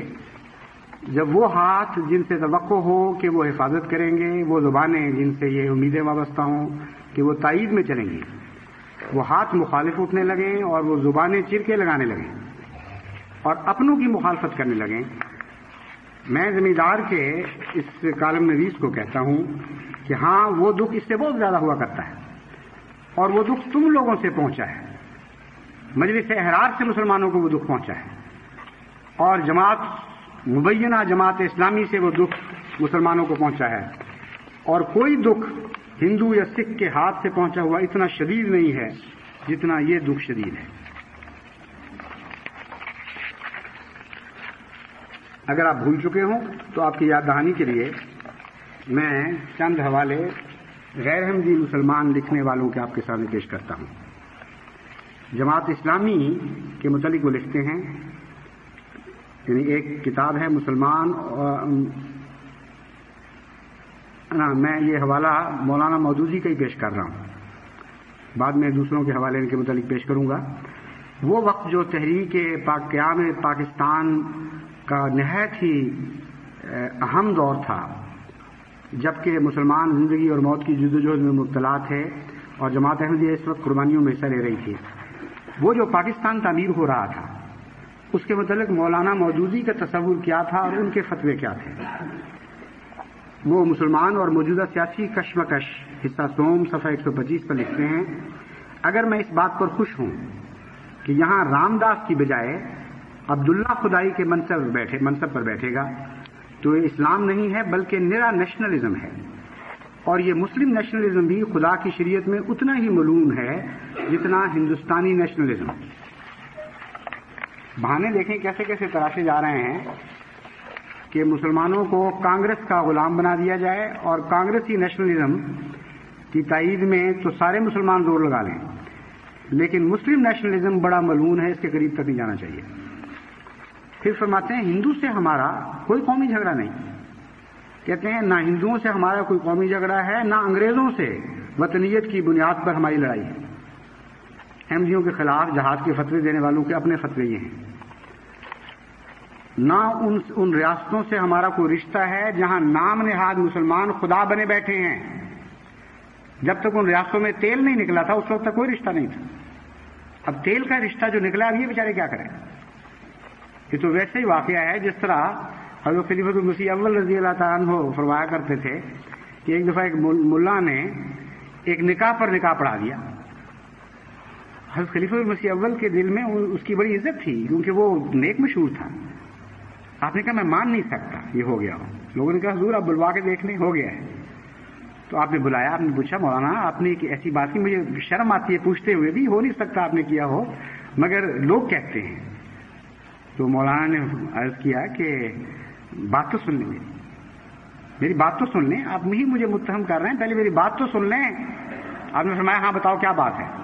کہتے دیکھیں میں بھی اس بات کا قائل ہوں کہ نکاح پر نکاح نہیں ہو سکتا۔ پنجابی میں کہا لیکن جدوں دوجے نے چڑی جیڈا روپیہ میرے ہاتھ رکھ چڑیا پھر میں کی کرتا؟ ٹھیک ہے نگاہ پہ نکاح نہیں ہو سکتا مگر چڑی کے برابر روپیہ اگر ایک پارٹی ہاتھ پہ رکھ دے تو مولوی بیچارہ کیا کرے؟ تو یہ جماعت اسلامی جس کا کل تک ان مسلمان ممالک سے کوئی بھی رشتہ نہیں تھا، جہاں مسلمان خدا بنے بیٹھے تھے ان کے نزدیک، اب تیل نکل آیا تو بیچارہ کیا کرے؟ بالکل بے اختیار ہیں، دین الگ معاملہ ہے، دولت الگ چیز ہے۔ بہرحال جب دولت کا معاملہ سامنے ہو تو پھر مولوی بیچارہ کیا کرے؟ کہتے ہیں نہ اقلیت کے تحفظ کی ہمیں ضرورت ہے۔ عجیب تصورات ہیں مجاہدین اسلام کے۔ نہ اکثریت کی بنیاد پر ہمیں قومی حکومت مطلوب ہے، جو کچھ جاتا ہے جانے دو۔ سیدنا مسیح کے قول کے مطابق جبہ جاتا ہے تو کرتا بھی چھوڑنے کے لیے تیار ہو جاؤ۔ اے ظالم تجھے سیدنا محمد مصطفیٰ صلی اللہ علیہ وآلہ وسلم کی تعلیم کیوں یاد نہیں آئی اس وقت؟ جو مسلمان اپنی جان، اپنے مال، اپنی عزت کی حفاظت کے لیے لڑتا ہوا مارا جاتا ہے وہ شہید ہوگا، کیوں خیال نہیں آیا کہ کتنی مسلمان عورتوں کی عزتیں خطرے میں تھیں، ان کی عصمتیں خطرے میں تھیں، محمد مصطفیٰ صلی اللہ علیہ وآلہ وسلم کے نام کی حرمت خطرے میں تھی، مسلمان قوم کے احیاء کا سوال تھا، مسلمان قوم کے بقا کا سوال تھا۔ اس وقت تمہیں سیدنا محمد مصطفیٰ صلی اللہ علیہ وآلہ وسلم کا کوئی قول یاد نہیں آتا، اور اس وقت یاد آتا ہے تو سیدنا مسیح کا یہ قول کہ جبہ جاتا ہے تو کتا بھی چھوڑنے کے لیے تیار۔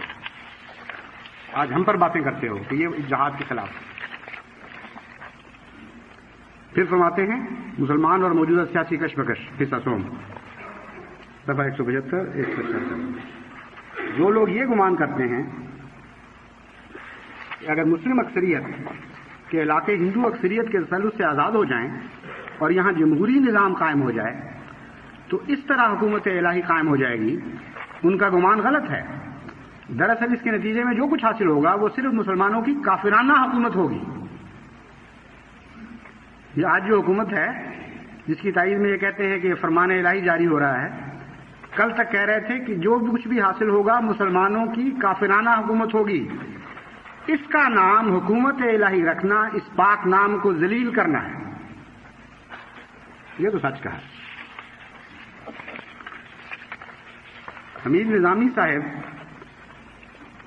جماعت اسلامی کے متعلق فرماتے ہیں، نوائے وقت 15 جولائی 1955 میں انہوں نے اس خیال کا بڑے زور سے اظہار کیا، ہم الزام لگاتے ہیں کہ قائد اعظم اور تحریک پاکستان کے خلاف مولانا مودودی کا بغض آج بھی اسی طرح قائم ہے۔ ہم الزام لگاتے ہیں کہ مولانا کی تحریک ہرگز ایک اسلامی اور دینی تحریک نہیں، وہ حسن بن صباح کی طرح سیاسی ڈھونگ رچائے ہوئے ہیں اور ان کا مقصد دین کی سربلندی کی بجائے سیاسی اقتدار کا حصول ہے۔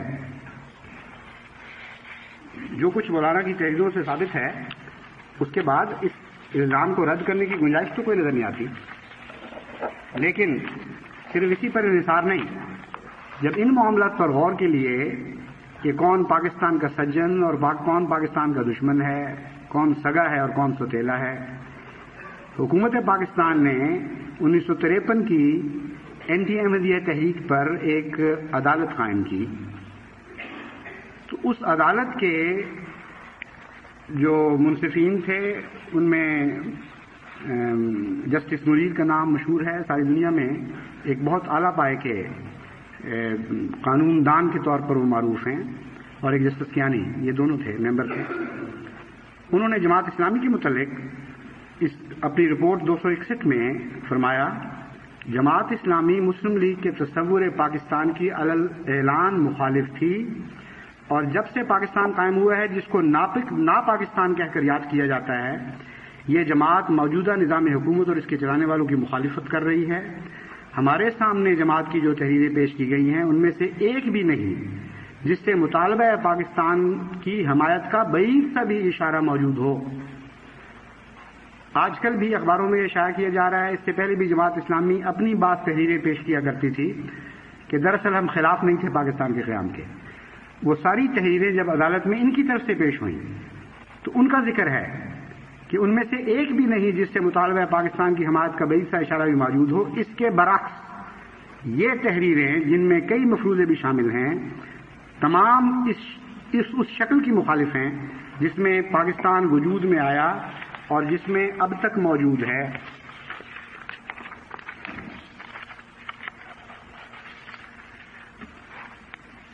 اب دوسرے جماعت احمدیہ کے اولین دشمن جو اس وقت ہماری بدقسمت حکومت کے اوپر مسلط کیے گئے ہیں وہ جماعت احرار ہے۔ جماعت احرار کا کردار اس مسلم مملکت کی تعمیر کے وقت کیا تھا، اس کے متعلق میں چند اقتباسات آپ کے سامنے رکھتا ہوں۔ ہندوؤں کے ساتھ اس وقت مسلمانوں کی قومی جد و جہد تھی اور ایک بڑی شدید جنگ لڑی گئی ہے بقائے اسلام کے لیے، بقائے اسلام نہیں تو نہیں کہنا چاہیے، مسلمان کے بقا کے لیے۔ اس وقت احراری علماء مسلمانوں کو جو سبق دے رہے تھے وہ سنیے۔ وہ کہہ رہے تھے کہ تم ہندوؤں سے ڈرتے ہو کہ ہمیں کھا جائیں گے، کوئی ڈرنے کی ضرورت نہیں، کوئی الگ ملک کی ضرورت نہیں ہے۔ ارے جو مرغے کی ایک ٹانگ نہیں کھا سکتا وہ تمہیں کیا کھا جائے گا؟ ڈرنا ہندوؤں کو چاہیے کہ تم سے کمزور ہیں، وہ صرف 6 صوبوں میں ہیں، تمام سرحدات پر تم رہتے ہو۔ بھائی پرمانند اگر بزدلی کی بات کرتا ہے تو وہ سچا ہے۔ یہ رئیس الاحرار کتاب کا اقتباس ہے۔ عطا اللہ شاہ صاحب بخاری فرماتے ہیں سبحان اللہ، کہتے ہیں ہندو ہم کو کھا جائے گا، مسلمان پورا اونٹ کھا جاتا ہے،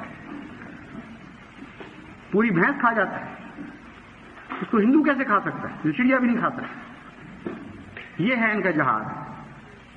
زال کے ساتھ غذا کے غازی تو ہیں یہ بھینس کھانے والے، اونٹ کھانے والے، مگر جب واقعتاً قومیں ان کو کھانے کے لیے آتی ہیں تو اس وقت ان میں کوئی دفاع باقی نہیں رہتا۔ اس وقت ان کے دفاع کے لیے اپنی جان مال قربان کرنے کے لیے اگر کوئی آتا ہے تو جماعت احمدیہ کے ہی نوجوان اور مجاہدین ہوتے ہیں، اور ہر دور میں یہی واقعہ ہوا ہے، بار بار دہرایا گیا ہے۔ میدان جہاد میں تو آپ کو کوئی احراری اور جماعت اسلامی کا آدمی دور بھی کہیں نظر نہیں آئے گا۔ کتنے ہیں جو فلسطین میں جا کے یہ خدمتیں کر رہے ہیں، کتنے ہیں جنہوں نے کشمیر موومنٹ میں حصہ لیا، کتنے ہیں جنہوں نے کشمیر کی بات کی تحریک میں جنگ میں حصہ لیا۔ کوئی ایک مقام دکھائیں جہاں اسلام یا مسلمان کو خطرہ ہو اور یہ صف اول میں جا کر یا آخری صف میں بھی جا کر لڑنے والے۔ اقبال کا نام آج جپ رہے ہیں اور کہتے ہیں کہ یہ ہے پاکستان کا بنانے والا، اور اس کا تصور تھا جو ایک الہامی درجہ رکھتا تھا۔ کل یہ کیا کہہ رہے تھے یہی احراری؟ کہتے تھے بلا شبہ پاکستان کا یہ تخیل سیاسی الہام ہے مگر ربانی الہام نہیں ہے، بلکہ قصر بکنگم کا الہام ہے جو ڈاکٹر اقبال کو جب ہی ہوا تھا جب وہ لندن سے قریب ہی زمانے میں واپس تشریف لائے تھے۔ الہام کس کی طرف سے ہوتا ہے اور کیا ہوتا ہے، اس کا سارا راز تو احراریوں کو معلوم ہے۔ اللہ کی طرف سے ہے یا قصر بکنگم میں ہے، دونوں جگہ ان کے پہرے دار موجود ہیں، ان کو پتہ لگ جاتا فوراً۔ چنانچہ یہ الہام پاکستان جو آج کہتے ہیں خدا کی طرف سے گویا نازل ہوا تھا اقبال کے دل پر، کل یہ کہہ رہے تھے یہ قصر بکنگم کا الہام۔ حضرت علامہ الحاج مولانا محمد حفظ الرحمان صاحب سیوہاروی ناظم اعلیٰ مرکز جمعیت علماء ہند کی کتاب ہے تحریک پاکستان پر ایک نظر، اس کے 18 اور 19 صفحے سے یہ اقتباس لیا گیا ہے۔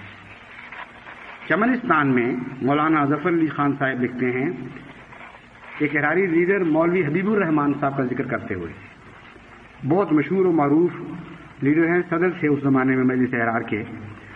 انہوں نے مسلمانوں کے مقابل پر ہندوؤں کی کیسی خدمات کی اور ہندو رہنماؤں کو دوبارہ مسلمانوں میں ہر دلعزیز بنانے کے لیے کیسے حیرت انگیز کارنامے سر انجام دیے۔ ان میں سے ایک کارنامہ وہ لکھ رہے ہیں۔ میرٹھ میں مولوی حبیب الرحمان لدھیانوی صدر مجلس احرار اس قدر جوش میں آئے کہ دانت پیستے جاتے تھے، غصے میں آ کر ہونٹ چباتے جاتے تھے اور فرماتے جاتے تھے کہ 10,000 جینا اور شوکت اور ظفر جواہر لال نہرو کی جوتی کی نوک پر قربان کیے جا سکتے ہیں۔ یہ تھا ان کا جذبہ جہاد اور جوش و خروش۔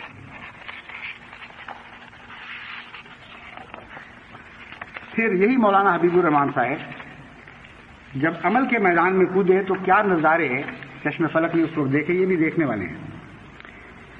28 میں یہ رئیس الاحرار کتاب صفحہ 74-75 کتاب رئیس الاحرار صفحہ 74-75 سے اقتباس لیا گیا ہے۔ 1928 میں آل انڈیا مسلم کشمیر کانفرنس لدھیانے میں ہوئی۔ اس کی صدارت کے لیے مولانا حبیب الرحمان لدھیانوی نے خواجہ محمد یوسف صاحب کے ذریعے پنڈت موتی لال نہرو کو کشمیر کانفرنس کا صدر بنایا۔ یہ سننے سے بات تعلق رکھتی ہے۔ کشمیر کانفرنس کے صدر پنڈت موتی لال جو پنڈت جواہر لال نہرو کے والد تھے ان کو بنایا۔ کانفرنس میں بڑے بڑے مسلمان کشمیری تاجروں نے پنڈت موتی لال کی گاڑی اپنے ہاتھ سے کھینچی۔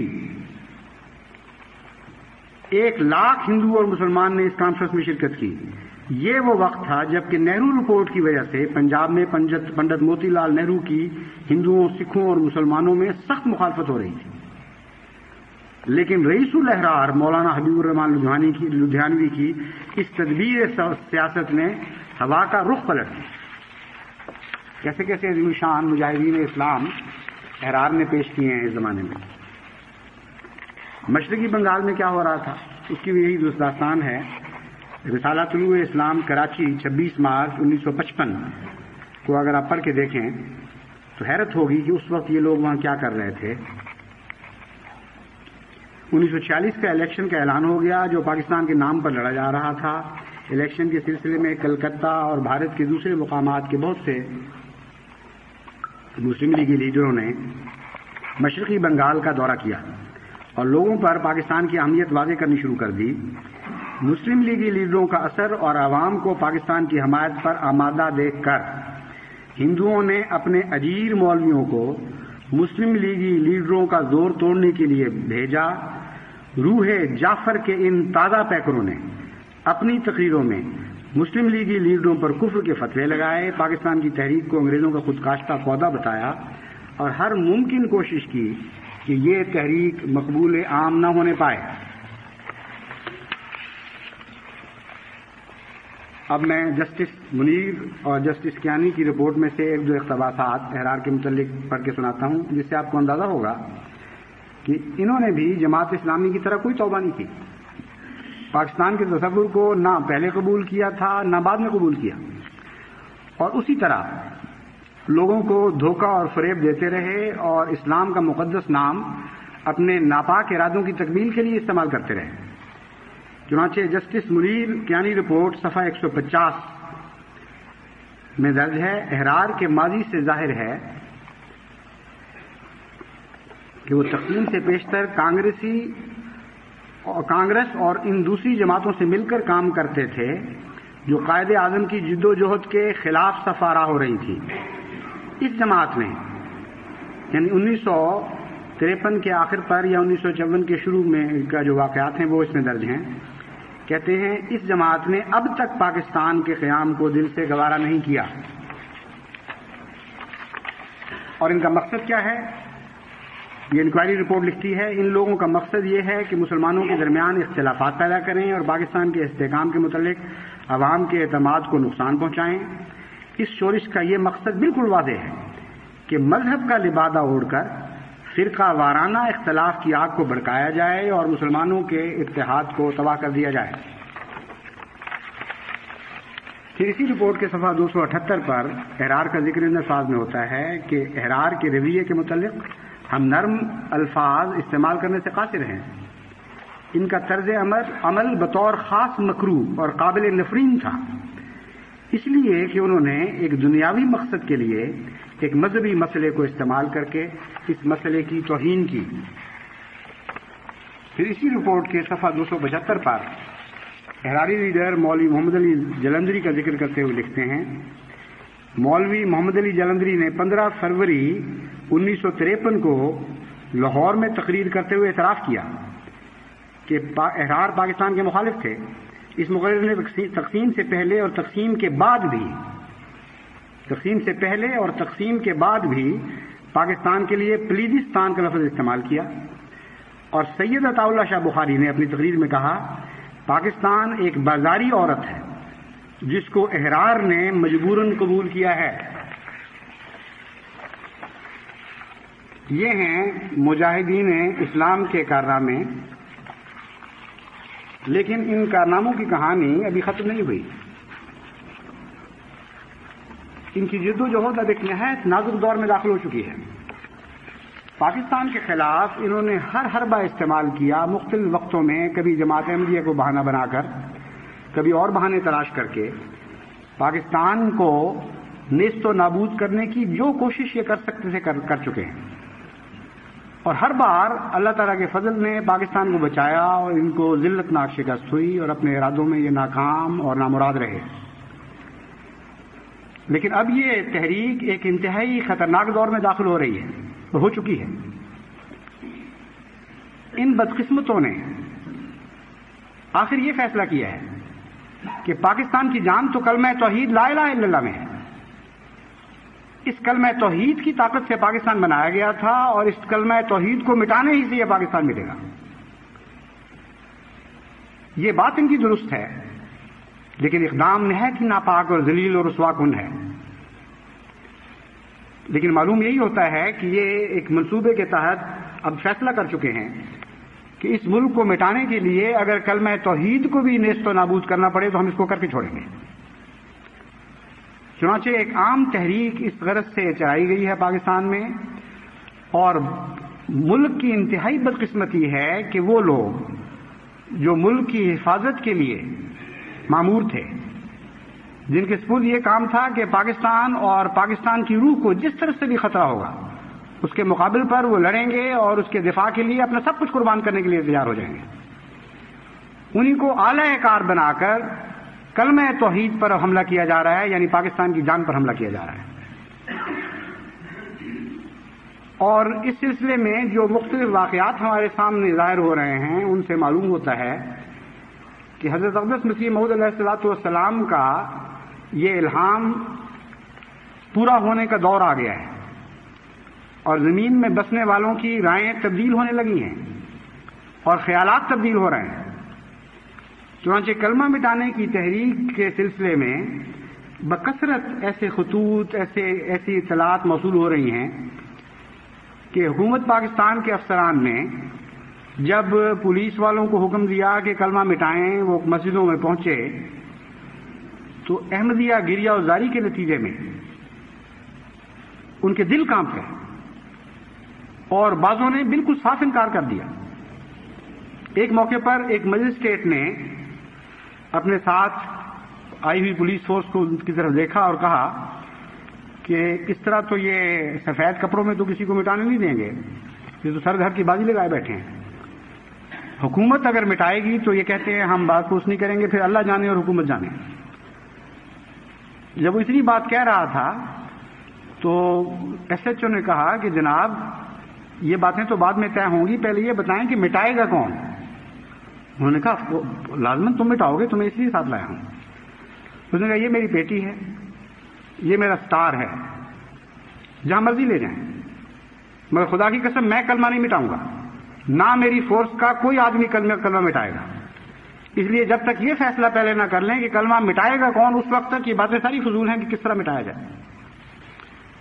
ایک واقعہ نہیں ہوا، پاکستان کے طول و عرض میں اس قسم کے واقعات ہو رہے ہیں کہ پولیس جو پاکستان میں ایک سب سے زیادہ بدنام انتظامیہ مشہور ہے، جس کے متعلق کہا جاتا تھا کہ ظالم، سفاک، بے دین، بے غیرت، ہر قسم کے گندے نام پولیس کو دیے جاتے تھے۔ کلمے کی محبت ایسی عظیم ہے، کلمے کی طاقت اتنی عجیب ہے کہ ان دلوں میں بھی تبدیلی پیدا ہو رہی ہے، اور ایک جگہ نہیں بارہا متعدد جگہ سے یہ اطلاعات مل رہی ہیں کہ پولیس نے بالکل صاف انکار کر دیا ہے کہ کوئی اور آدمی پکڑو، ہم اس کے لیے تیار نہیں ہیں۔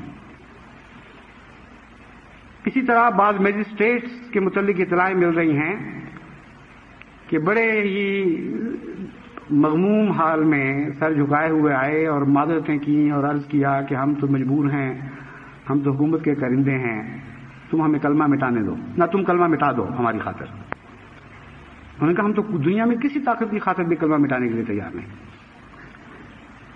اگر تم جبرن مٹانا چاہتے ہو تو مٹاؤ۔ انہوں نے کہا اچھا پھر سیڑھی لاؤ۔ انہوں نے کہا ہمارے ہاتھ سیڑھی بھی نہیں لے کے آئیں گے۔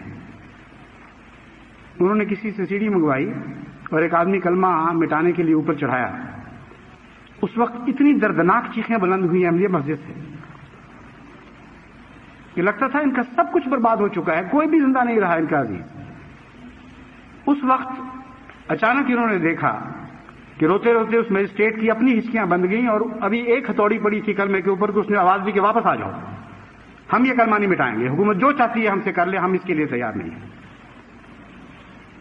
ایسے واقعات حیرت انگیز رونما ہو رہے ہیں کہ جب کوئی واقعہ مجھے پہنچتا ہے تو حضرت مسیح موعود علیہ الصلوۃ والسلام کا یہ الہام مجھے یاد آ جاتا ہے کہ یوم تبدل الارض غیر الارض، یعنی زمین پر بسنے والے زمینی لوگوں کی رائیں تبدیل کر دی جائیں گی اور ان کے خیالات میں انقلاب برپا کیا جائے۔ اگرچہ اکثر صورتوں میں کلمے کا احترام اللہ کے فضل سے مسلمانوں کے دل میں موجود ہے اور وہ حکومت سے تعاون کرنے کے لیے تیار نہیں، لیکن بعض صورتوں میں نہایت ہی مکروہ واقعات بھی سامنے آ رہے ہیں اور ان کو دیکھ کر دل میں خوف پیدا ہوتا ہے کہ اللہ تعالیٰ ان ظالموں کی وجہ سے اس ملک کو سزا نہ دے۔ ایک موقع پر ایک طالب علم کو ایک پولیس والے نے بس سے گھسیٹ لیا اس جرم میں کہ اس نے کلمہ لگایا ہوا تھا، اور تھانے لے کے گیا اور وہاں اس کی سزا مقرر ہوئی 500 روپے کلمہ لگانے پر، اور اس کے علاوہ زود کوب کیا گیا۔ اس نے کہا میرے پاس صرف 300 روپے ہیں، 500 روپے تو ہے نہیں، اور جہاں تک کلمے کا تعلق ہے میں تو نہیں اتاروں گا، تم میں طاقت ہے تم نوچ لو بشک، لیکن میرے دل کا کلمہ کس طرح نوچو گے، وہ تو پھر بھی دل میں رہے گا۔ انہوں نے کہا اچھا ہم تمہیں سمجھا دیتے ہیں ابھی کس طرح نوچیں گے۔ چنانچہ تھانے سے باہر لے گئے اور ایک پل کے نیچے شدید مارا، اتنا مارا کہ جسم کا کوئی حصہ بھی ضرب سے خالی نہیں رہا، اور وہ 300 روپے لے لیے اور کہا کہ اچھا 300 روپے جرمانہ اس طرح وصول ہو گیا اور 200 روپے اس طرح وصول ہو گیا، ہم نے تو اپنے 500 پورے کر لیے۔ ایسے بھی بدبخت لوگ موجود ہیں وہاں. خطرہ جماعت سے نہیں ہے کسی کو.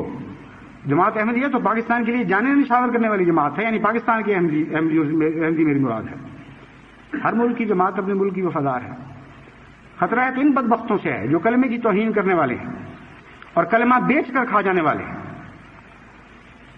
ایک اور انتہائی دردناک جو اس سے بھی زیادہ ظالمانہ واقعہ ہے وہ یہ ہمارے علم میں آیا کہ ایک موقع پر جب پولیس نے بھی انکار کر دیا، اس گاؤں کے سب مسلمانوں نے صاف انکار کر دیا کہ ہم ہرگز یہ کلمہ نہیں مٹائیں گے. تو اس میجسٹریٹ نے، جو اس کی بڑی بدبختی ہے، اس نے سوچا کہ ایک عیسائی چوڑے کو میں پکڑتا ہوں، وہ کلمہ مٹائے. چنانچہ اس نے کہا کہ تم کلمہ مٹاؤ. میں نہیں جانتا کہ وہ چمار تھا یا ویسے کوئی عیسائی تھا، مجھے یاد نہیں، اس لیے یہ لفظ میں واپس لیتا ہوں. بہرحال ایک عیسائی تھا جو ہندوستانی عیسائی ہیں وہاں. اس نے کہا کہ تم اس کلمے کو مٹاؤ. اس نے کہا جی میں اپنے پادری صاحب سے پوچھے بغیر یہ کام نہیں کر سکتا. انہوں نے کہا اچھا جاؤ پھر پادری صاحب سے پوچھو. پادری نے فتویٰ یہ دیا کہ دیکھو اللہ سے تو ہمیں کوئی دشمنی نہیں، خدا کی وحدانیت کا تو ہم بھی اقرار کرتے ہیں، اس لیے کسی عیسائی کا ہاتھ لا الہ الا اللہ کو نہیں مٹائے گا. ہاں جاؤ اور نعوذ باللہ میں محمد رسول اللہ کے نام کو مٹا دو. اس بدبخت نے، اس لعنتی نے یہ قبول کر لیا اور یہ گوارا کر لیا کہ ہمارے آقا و مولا محمد مصطفیٰ کے نام ایک عیسائی کے ہاتھ سے مٹوا ڈالے. مگر میں ان کو متنبع کرتا ہوں اور میں ان کو خبردار کرتا ہوں کہ ہمارے خدا کو جس طرح اپنے نام کی غیرت ہے، اس طرح ہمارے آقا و مولا محمد مصطفیٰ کے نام کی بھی غیرت ہے. محمد مصطفیٰ خود مٹنے کے لیے تیار ہو گئے تھے مگر خدا کے نام کو مٹنے نہیں دیتے تھے. ہمارا خدا نہ خود مٹ سکتا ہے نہ اس پاک نام کو کبھی مٹنے دے گا. اس لیے اے اہل پاکستان میں تمہیں خبردار اور متنبع کرتا ہوں، کوئی غیرت اور حیات تم میں باقی ہے تو آؤ اور اس پاک تحریک میں ہمارے ساتھ شامل ہو جاؤ. کلمے کی عزت اور حرمت کو قائم کرو اور دنیا کے کسی عامر اور کسی عامر کی پولیس اور فوج کے خوف نہ دکھاؤ. یہ وقت ہے جان آفرین کے ثبوت کرنے کا. یہ وقت ہے خدا کی خاطر ہر قسم کی قربانیاں کرنے کا. یہ وقت ہے یہ ثابت کرنے کا کہ محمد مصطفیٰ صلی اللہ علیہ وآلہ وسلم کہ ہم آگے بھی لڑیں گے اور پیچھے بھی لڑیں گے اور دائیں بھی لڑیں گے اور بائیں بھی لڑیں گے اور آپ کی عزت اور ناموس پر کسی کو حملہ نہیں کرنے دیں گے. اس لیے اے اہل پاکستان، اگر تم اپنی بقا چاہتے ہو تو اپنی جان، اپنی روح، اپنے کلمے کی حفاظت کرو. میں تمہیں متنبع کرتا ہوں کہ اس کلمے میں جس طرح بنانے کی طاقت ہے اس طرح مٹانے کی بھی طاقت موجود ہے. یہ جوڑنے والا کلمہ بھی ہے اور توڑ بھی سکتا ہے، مگر ان ہاتھوں کو جو اس کی طرف توڑنے کے لیے اٹھے. اللہ تمہیں عقل دے اور اللہ تمہیں ہدایت نصیب فرمائے. الحمدللہ نحمدہ ونستعینہ ونستغفرہ ونؤمن بہ ونتوکل علیہ ونعوذ باللہ من شرور انفسنا ومن سیئات اعمالنا. من يهده الله فلا مضل له ومن يضلله فلا هادي له ونشهد ان لا اله الا الله وحده لا شريك له ونشهد ان محمدا عبده ورسوله. عباد اللہ رحمکم اللہ ان اللہ یامر بالعدل والإحسان وإیتاء ذی القربى وینہی عن الفحشاء والمنکر والبغی یعظکم لعلکم تذکرون. اذکروا اللہ یذکرکم وَادْعُوهُ يَسْتَجِبْ لَكُمْ وَلَذِكْرُ اللَّهِ أَكْبَرُ. ایک اعلان کرنا تھا جو بھول گیا. مرزا ظفر احمد صاحب جو حضرت مرزا شریف احمد صاحب رضی اللہ تعالیٰ عنہ کے مجلس صاحبزادہ تھے، وہ چند دن ہوئے اچانک کراچی میں حرکت قلب بند ہونے کی وجہ سے وفات پا گئے ہیں. نماز جمعہ کے بعد اور نماز عصر کے بعد جو جمع ہوں گی اس کے بعد صاحبزادہ مرزا ظفر احمد صاحب مرحوم کی نماز جنازہ غائب پڑھاؤں گا. ان کی مغفرت کی دعا میں ساتھ شامل ہوں.